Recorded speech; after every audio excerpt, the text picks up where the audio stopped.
It is a great joy to be with you this morning and to see this kind of interest in a subject that's very important to God's people and to nations and tribes of people around us that we have never met. And so if this time together can be a benefit to some of those others' lives, some other community, some other church, then we are blessed to be together this morning. I prepared some of these thoughts before I found out what the title was that I was supposed to speak about. And so it just so happened that when I had my notes written, I found the title. And I had the title to these thoughts written in my notes, but I did not have the title for this meditation until I was done. And so I'm going to combine together what I have and what somebody else had. I'd like you to open your Bibles if you have one, and I know some of you don't have Bibles. Doesn't matter. You know this verse by heart. Anyway, it's found in Psalm 24, and it's the first verse.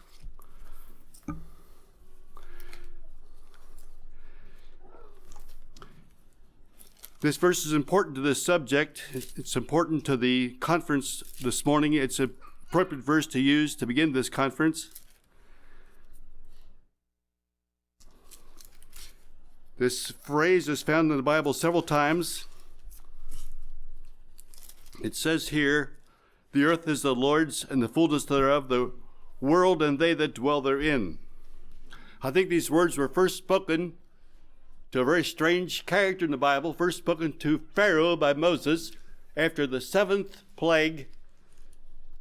When the king Pharaoh asked him to remove this plague from Egypt, Moses said he will do that. He's going to talk to the Lord Jehovah God about that. And he said, the earth is the Lord's. The Lord knows how to take care of these things. He will take care of it. He will answer my prayer. That's the first time that phrase is used. It's used later in your Bible. It's found in the New Testament twice. That phrase, the earth is the Lord's. It's also interesting to you people in Lancaster County because you have a church history that was written with that title. The earth is the Lord's. Jehovah God is Lord over all the earth. And that includes the pagan land where God's people were living then in Egypt. That belongs to the Lord. It includes the lands where you and I go with the gospel, where we go to translate Bibles, where we go to introduce people to Christ. That earth is the Lord's. And there's fullness in that earth. Over all the land and water that covers it, there's fullness. God put fullness there. God's provision is here. Resources are there, no matter where you go. From the blubber of the seals and the iron ore deposits in Baffin Island way to the north, or to the yucca and rubber trees of the tropics, wherever God goes, wherever you go, there's fullness in the earth. And people inhabit this globe. And what you hear next is a very important concept for us all to remember. People inhabit this globe. From the island of reeds, made out of reeds that's on Lake Titicaca, where people live, to the igloos of ice and snow inside the Arctic Circle, God has people all over the earth. Now here's the point.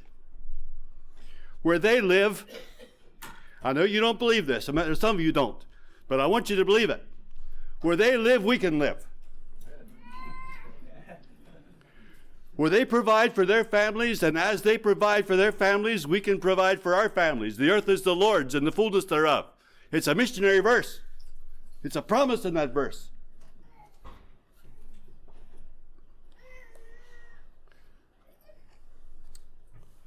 But something must happen to us first before this can be a reality. We must experience our own incarnation. What do I mean by that? We must become like them. That's what that means. As Ruth did, and as Ruth said, so we must say to these people groups where we go, we must say these words: "Thy people shall be my people." And until that happens to us, we're always the foreigners. We're always the extranjeros. We're always the ones that really don't belong there, we showed up there. Probably descended in there on some parachutes. Why do we say that? Thy people shall be my people. For this reason, so that our God can become their God.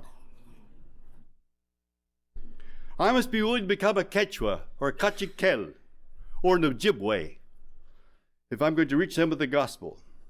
The concept of incarnation is foundational to a successful church planting among unreached people groups, no matter where in the world they are. But where they are, we can be. And since they are there, that means that there's an invitation for us to be there. But this must happen to us first. Now, to give you a graphic example of what we mean by becoming like these people that we go to, let me tell you about the second richest man in the world who came to visit Costa Rica. He came from Saudi Arabia.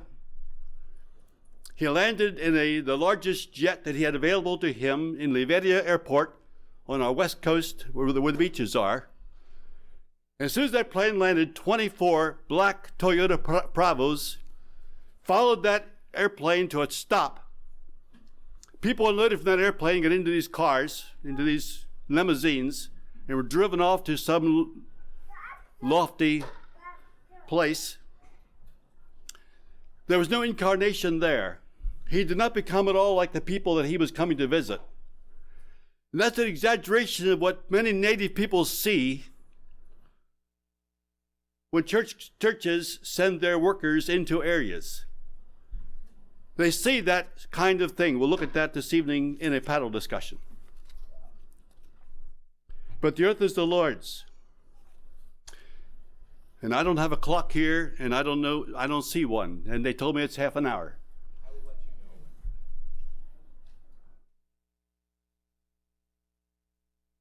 Recently, I had 3 meetings in our living room with some stately gentlemen representing the water committee from the town of Pital. The town of Pital is maybe 20 miles from our place. And that town is running out of water. That town has its wells. They depend upon springs and wells for their town water, and those wells are being contaminated by pineapple farming in Costa Rica. They cannot use that water. And so we live on a mountain, and up there are pristine streams that come out of those national forests up there where nothing but animals live. No roads or people or bridges or anything is up there.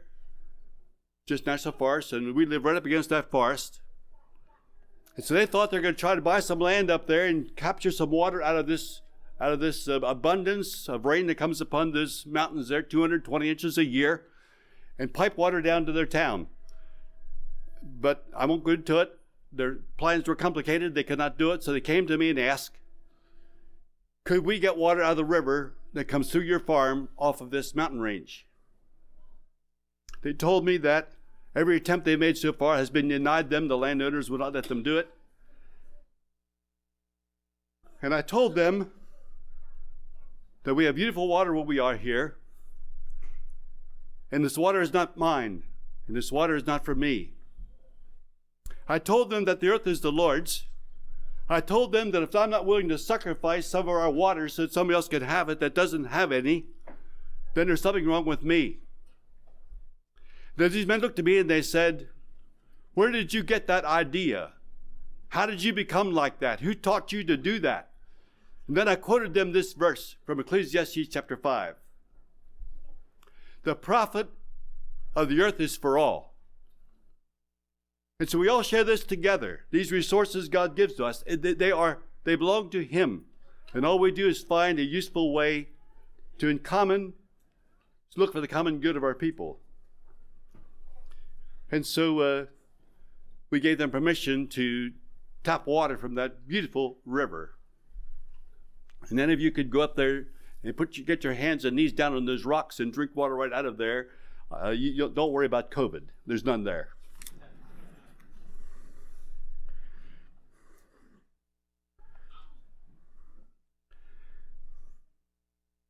We can probably make a living nearly anywhere.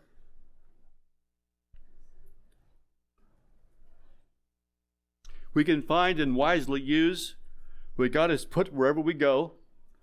Those who are already there have already discovered how to do it, how to live where they are, and we can learn from them. And as we learn about these things and become acquainted there, we maybe can make some improvements on what they are doing. But we start with what they already know, rather than starting with what we know.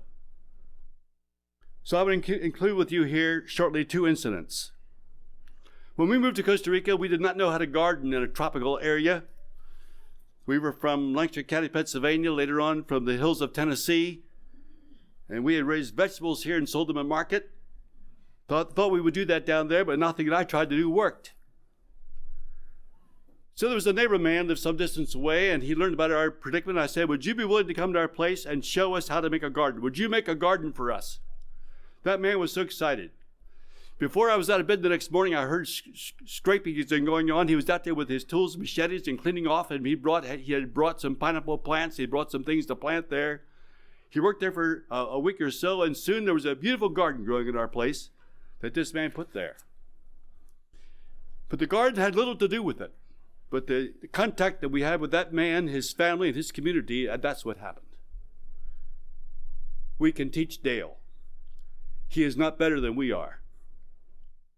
He needs us too. We are one together. And so you begin to see that incarnational principle that you found in your title. We were in Costa Rica for some time, and a native brother came to me. He was somewhat distraught by some things he had seen among the gringos that had moved into his community. He wanted to ask me a question. Here was his question.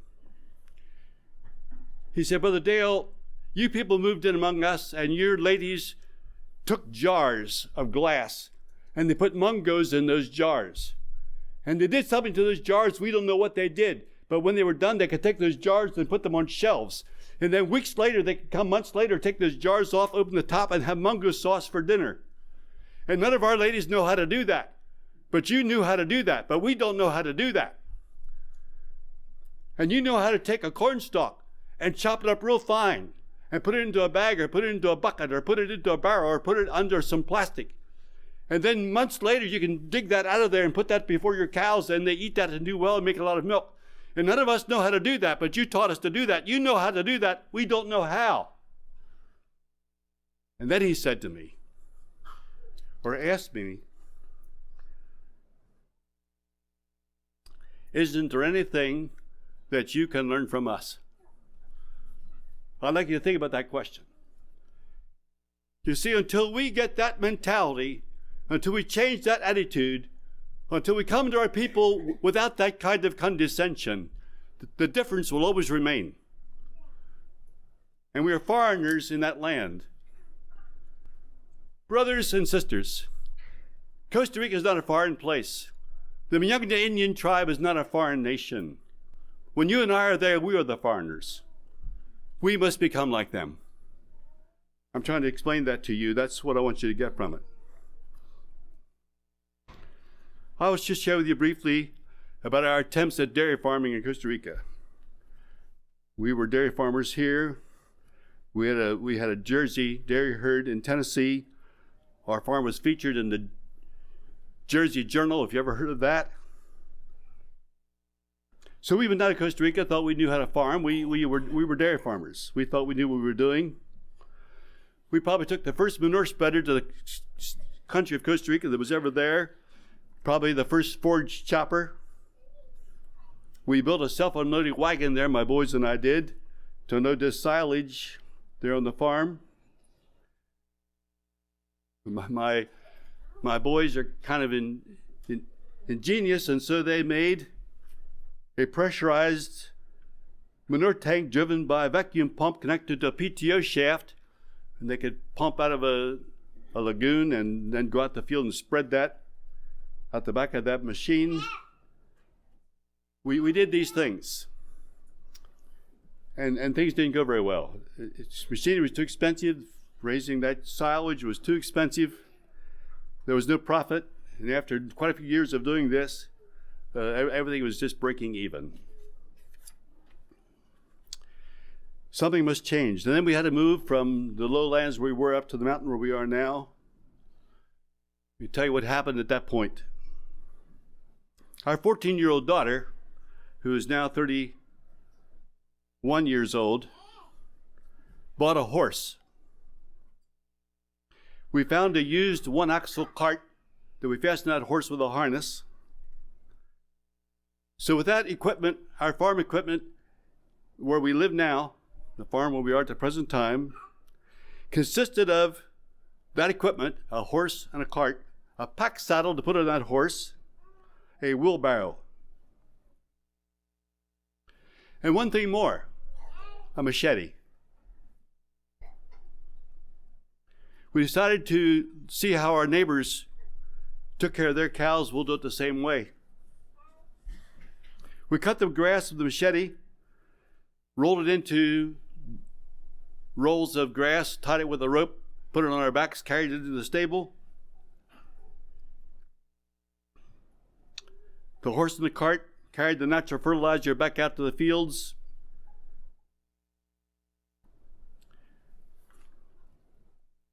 We learned what baldosas were. I never heard of that. But when you have 220 inches of rain a year, and you have a herd of cows walking one by one behind each other, you soon have mud up to their bellies. And so you make a 16-inch wide cement walk going out through your fields, and you have pastures going off each side, and every night they go into a new pasture area, walking off this 16-inch wide baldosa cemented pathway. And no one gets dirty, and the road stays there. Then they taught us to do that. I was preaching in the state of Indiana, and a bishop there in that church has a mud problem on his farm. He heard what I said and built a baldosa for his farm. Told me some months later when he saw me, Dale, am I ever glad that we learned that idea. So some things from Costa Rica work in the States too.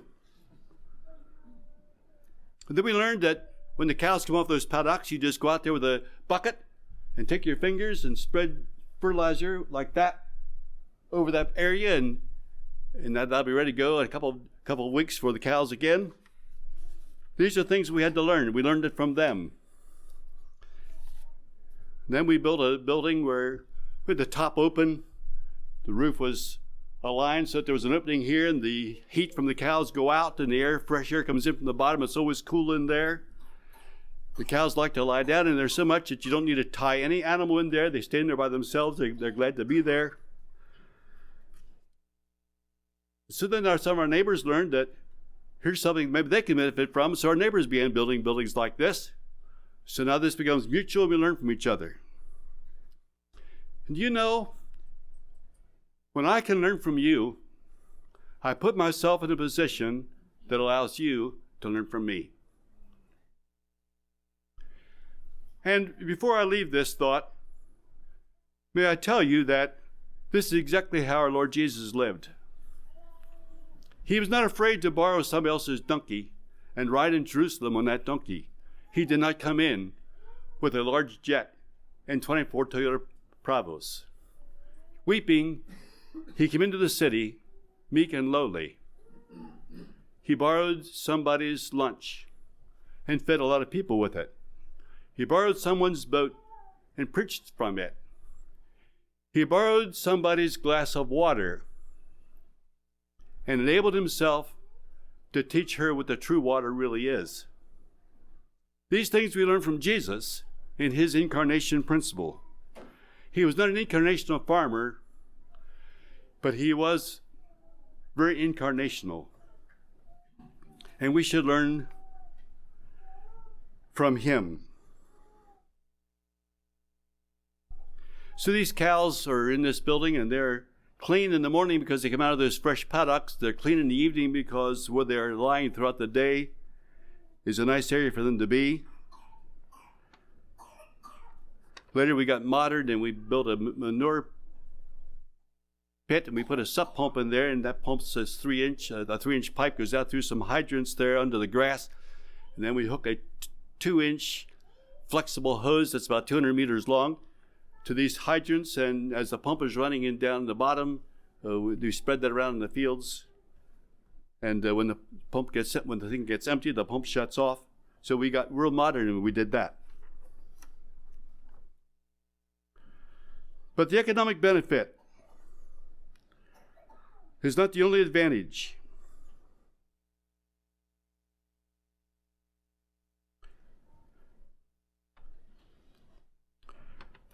Our neighbors saw that the new gringo was willing to learn from them. This is the incarnation principle in practice. This is community development. The profit of the earth is for all. The earth is the Lord's and the fullness thereof, and we all benefit from it. And what I would like you to learn today is that, and we'll have more to say about this later on this afternoon, these principles will give you an open door into anybody's heart, anywhere in the world. It's not so much what we have come to do for them that will endear us to their hearts and communities. It's what we allow them to do for us. We were in Costa Rica 7 weeks when I saw a group of men doing something that I never thought anybody would ever do for me. It was about 5 o'clock in the morning. A group of men had some boards together and were building a casket. While they were doing that, some other men whom I did not know were digging a hole for a burial. Ladies at that time were preparing food for a large group of people that were going to be present at a funeral at 11 o'clock that morning.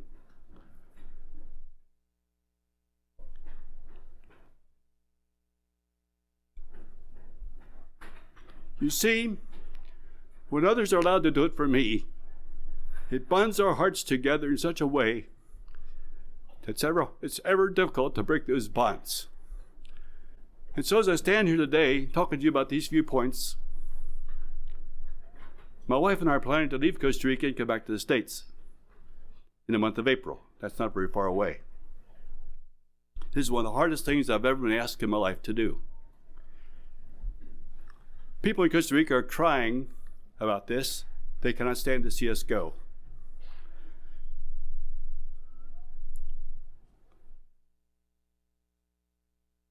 Brothers and sisters, would you please ask God in this conference to give you Christ's attitude towards the people that you meet, Christ's attitude towards the nations that you visit, Christ's attitude towards the indigenous peoples that you serve. Ask God to give you Christ's attitude towards his people. And I believe that all of you will live to experience what Christ experienced when the Word was made flesh and dwelt among us, and we beheld the glory of God. May he bless you.